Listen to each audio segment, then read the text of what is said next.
तर नमस्कार मित्रांनो आज अखंड महाराष्ट्राची नजर ज्या नंदीने हिरावून घेतली तो म्हणजे जलवा. तर बघूया आज दादा आपलं नाव बाय. नमस्कार. नमस्कार. आता जलवा नक्की कुठल्या दावणीचा आहे बरं? हा आपल्याच दावणीचा आहे. बरं. बाजी शार्दूल ग्रुपचा. हा काय सांगताल जलवाबद्दल? जलवाचं जेवढं सांगितलं तेवढं कमी. जलवा म्हणजे लय सुपर पळणारा बैल आहे. बैल म्हणजे जलवाच्या पुढा बैल कोणताच नाही आला आमच्याजवळ. बरं. एवढं स्पीड आहे त्याचं? लय स्पीड आहे त्याला. दोन्ही खांदी कोणत्याही बैला सोबत पंगा घेतो ते. बरं. मग तरी का विक्री केला नक्की? आता विक्री आपल्या शाकीर भाई शब्द दिला होता निलेश काळेला यांना. बरं. बैल द्यायचा आहे तुम्हाला तर देऊन टाकला. मग मी शब्द दिल्यामुळे मी काही बोललो नाही त्यांना. माझा लय लाडका बैल आहे तो. बरं. कशी विक्री झाली? मग किती रक्कम दिली ती बरं ह्याची नक्की? त्याने रक्कम दिली ती आपल्याला 14 लाख रुपये.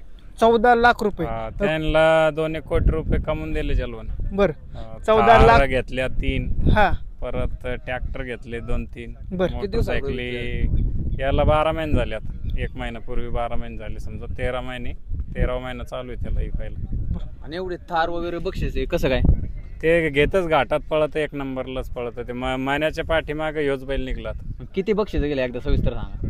त्यांना बक्षीस म्हणजे मला काही सांगता येणार नाही पण तरी 150 बक्षीस 1 नंबरचे केले असं. 1 नंबरचे? हो 150चे पुढं केले असं. आणि थार आम्हाला कळालं की 3-4 थार आणले. 3 आणले. 3 एक घेतली निलेश काळेना, एक नाही घेतली समजा, आणि एक त्या दुसऱ्या बैलावाल्याला दिली. एक आहे त्यांच्याजवळ थारात. अशी मोठी बक्षीस काय काय मिळाली? मोठे बक्षीस म्हणजे 5 लाख, 2 लाख, 3 लाख.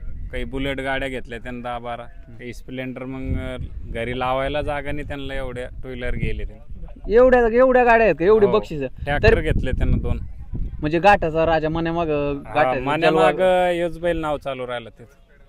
मग आता इकडे आणण्याचं कारण काय नक्की? कारण म्हणजे शोकडबाजी आणला असंच आपलं. तिकडं घाट बंद आहे त्याच्यामुळे इकडं पळायला आणला. असं काही नाही का बा इकडं फोकस करायचं त्याचं तसलं काही नाही. रेशल मारायसाठी. 3 फेऱ्यातलं किती मैदान आहे बरं जलवाचं? जलवाचं पहिलंच मैदान आहे. पहिलंच मैदान? हो. एवढं तुफान स्पीड लागलं शेवटपर्यंत बघितलं बरोबर? म्हणजे लय मोकारी स्पीड लागेल होत त्याच्या गाडीला. पण लय दिवसांनी बैल बांधून नव्हता. जरा दुसऱ्या फेऱ्याला जरा कमी पळाला. एवढा पळ कसं काय नक्की? आता पळ म्हणजे त्याला देवानीच तसं बनवेली. लय निब्बार पळ आहे त्याचा. बरं.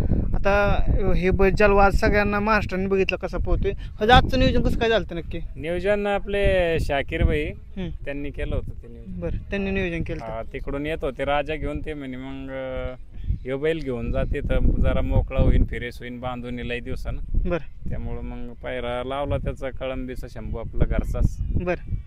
पुन्हा एकदा कधी पळताना दिसणार का आता? ही दिसन ना पळताना. म्हणजे आता तो चांगलाच पळू राहिला. जरा रनिंगला आला का काही ना काही घडून जाईन ते आपल्याला. बरं. आता घाटात पळताना जलवाचं इकडं महाराष्ट्रात जास्त नाव आम्ही ऐकलं नाही. पण 3 फेऱ्यात पहिल्यांदाच आला लगेच त्याचं नाव ऐकायला भेटलं आणि त्याची सगळी कीर्ती पण ऐकायला भेटली. म्हणजे त्याच्यात क्वालिटी तसली. जिथं गेलं तिथं सेकंदला आपल्याकडं तिकडं पळत होता ना शंकरपटला. तिकडं लय नाव कमेले त्यानं. आज काय समजा त्यांना आपल्याजवळ 50 एक नंबर केले होते सलग सम्राटने त्यानं. आज फायनलला राहिला नाही तरी काय तो काय म्हणा फायनलला ते त्याची काही चूक नाही. मांड्या भरल्या होत्या जरा. बरं. त्याच्यामुळं जरा बैल सेमीला कमी पळा. खूप दिवसातून काढल्यामुळे?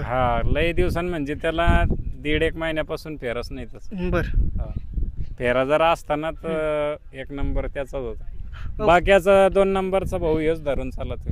बरं. आता तुमच्या दावणीला असलेलो सगळं स्पीडचा नंदी कुठला आहे तुम्हाला काय वाटतंय? मला तर वाटतं जलवाच्या पुढली स्पीड कोणत्या नंदीला वाटली नाही मला. बरं. कुठल्या नंदीला एवढं स्पीड नाही? लय स्पीड आहे त्याला. स्पीड म्हणजे ते असं जातं का एक रॉकेटच पळत होते. बरं. एवढं स्पीड म्हणताय तुम्ही? लय स्पीड आहे त्याला. पण त्याला 3 फेरे पळायची सवय नाही. त्याच्यामुळे जरा दुसऱ्या फेऱ्याला जरा कमी आला. बरं. आता कुठं राहणार हा जलवा नक्की? कुठं असणार आहे आतापासून? जलवा ज्या मालकाला दिले तिथंच राहणार. बघू आता हे 16चं जर नियोजन होत असलं त्याचं तर थांबू इथं. नाही तर मग उद्या सकाळी पोस्ट करून देते. कोणाकडे असतो नक्की सांगा आम्हाला सगळं? ते आपले निलेश काळे शिरूरचे त्यांच्याजवळ. त्यांच्याकडे असतो? मालकाची इच्छा आहे का ते 3 फेऱ्यात पळवा आणि 3 फेऱ्यात? मालकाची म्हणजे काही इच्छा नाही तसली पळवायची. तिकडं भरपूर नाव आहे बैलाचं. तिथं बैल 1 नंबर पळवतो. पण ते आता बांधून त्याच्यामुळं आम्हीच फोर्स केला होता बा द्या इकडं पळवायला. त्याच्यामुळे त्याला तरी सुद्धा बक्षीस घेणं सोपं आहे पण हिंद केसरी, महाराष्ट्र केसरी हा मान किती महत्वाचा आहे तुम्हाला इकडे आल्यावर कळलं असेल. महत्वाचं आहे लय. हेच मानासाठी तर कारभार चालू आहे सगळे पब्लिकचा. पैशाला कोण मोजत नाही एवढं. आणि बाकीच्या नंदीबद्दल काय सांगताल? तर बाकीचे पण नंदी आता झाला थोडा पराभव, चालू असतं खेळ येते. आता चिमण्याची काही गाडी पळून मरली नाही आपली, समजा बाद झाली बा गाडी, त्याच्यामुळं हे झाली. नाही तर गाडी लागली होती चिमण्याची, पण पब्लिक मुळे जरा आज थोडी निराश आहे का? हा. आणि काही नाही, आपला एक नंबरच झाला आज धरून. चला एक बैल फायनलला राहिला सम्राट, आनंद आहे. तुमच्या दावणीचा असा गुणधर्म आहे की एक हा, ना एक नाही. तुम्हाला नंदी गुलाल गुलाला म्हणजे घेऊनच गुलाल जातो. प्रत्येक मैदानाला आहे आपलं, काही ना काही होत नाही. गुलाल देतेच नंदी, नाराज होत देत नाही. कपाळाचा गुलाल कधी सुटत नाही. नाही सुटत नाही. आणि ह्याच्या माग जे मागचे पण नंदी भरपूर आहेत हो, तुमच्याकडे. हो. त्यांचाच आशीर्वाद आहे मागच्या नंदीचा आपल्याला. छोटा राजा पण घेऊन आला आता हा, आदतला पळवायचा छोटा राज. आदतला पळायचा. हो, चालते, चला खूप खूप शुभेच्छा तुम्हाला. धन्यवाद.